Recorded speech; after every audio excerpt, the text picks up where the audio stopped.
Bonjour à toi, merci d'être là présent chaque jour, chaque matin, chaque après-midi, chaque soir pour écouter ce temps de méditation qu'on a ensemble, ce temps de réflexion. Cette semaine, nous continuons ce parcours de textes compliqués de la Bible et j'aimerais t'apporter un élément supplémentaire aujourd'hui. Es-tu prêt à dominer ? Est-ce que tu te vois dans quelqu'un qui a la capacité de dominer?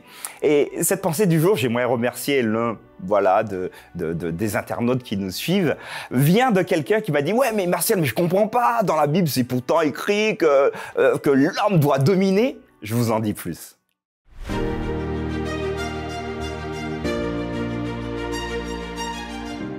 Aujourd'hui, la pensée du jour se trouve dans Genèse, chapitre 3, verset 16. Il dit à la femme, « J'augmenterai la souffrance de tes grossesses. Tu enfanteras avec douleur et tes désirs se porteront vers ton mari, mais il dominera sur toi. » Voilà un très beau texte, qui nous interpelle. Alors, tout le monde n'est pas d'accord. Et merci encore à notre ami qui m'a interpellé sur ce texte-là parce qu'il ne comprend pas. J'aimerais vous apporter des éléments, mais vous pouvez me dire également ce que vous en pensez là, comme ça. Dieu va intervenir auprès d'Adam et d'Ève. Et il va donc leur dire, écoutez, vous avez fait des bêtises, les amis. À toi, Ève, je te parle. J'augmenterai la souffrance de tes grossesses. En clair, tu vas enfanter, mais tu vas douiller. Tu enfanteras donc avec douleur. Et la deuxième partie du texte nous invite à considérer un élément assez intéressant. Et tes désirs se porteront vers qui? Vers Adam, vers ton mari, mais il dominera sur toi. Là, on est un peu moins à l'aise. En tout cas, certaines personnes sont moins à l'aise. D'autres se disent, voilà le texte que je cherchais. Maintenant, l'homme domine la femme, donc c'est clair, pas de problème. Mais j'aimerais t'apporter une lumière supplémentaire sur un texte qui me semble être délicat. Que signifie ici « il dominera sur toi » ? Si vous reprenez l'original du texte, le mot, le verbe utilisé ici, c'est « machal ».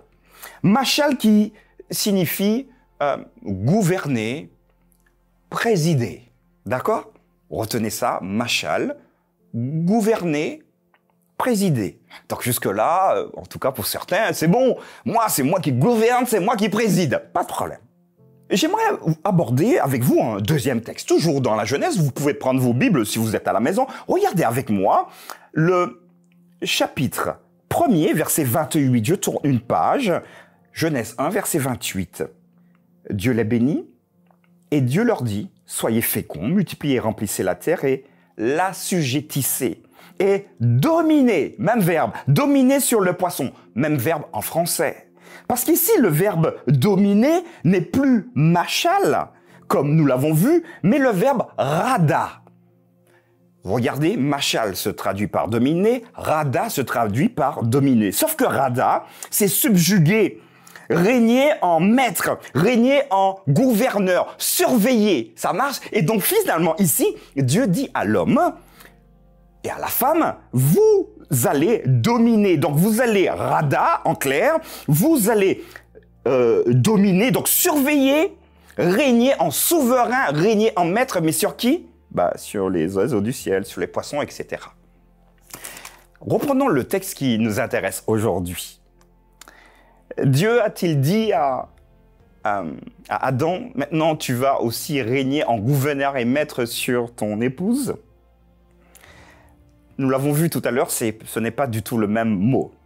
Néanmoins, ce qui est intéressant, c'est de concevoir que le verbe utilisé dans Genèse chapitre 3, suivez-moi bien, c'est important, Genèse chapitre 3, verset 16, sur « dominer » se retrouve également dans le chapitre 1er, verset 18.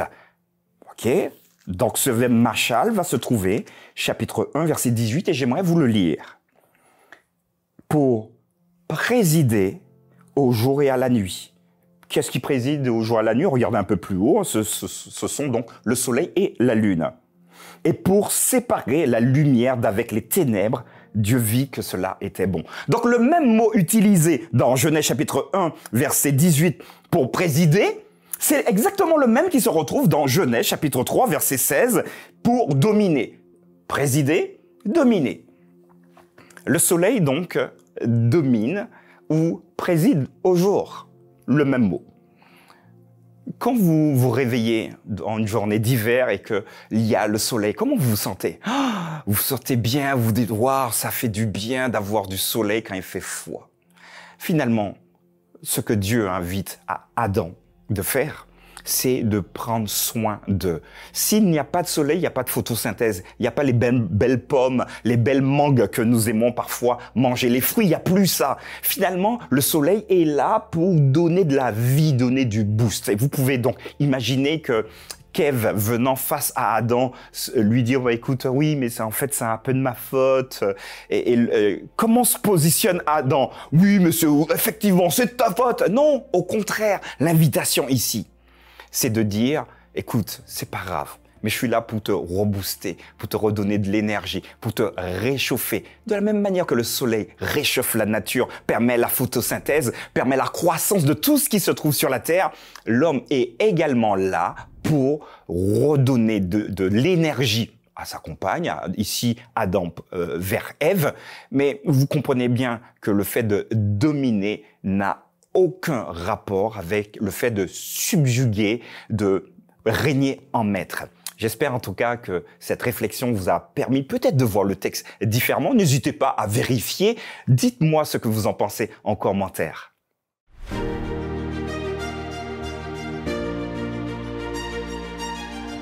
Voilà les amis, et principalement à toi mon ami qui m'a posé la question. J'espère que l'éclairage de ce texte-là t'a permis de mieux voir Genèse chapitre 3 verset 16. Surtout la section « Et tes désirs se porteront vers ton mari, mais il dominera sur toi », pas en chef, en maître absolu.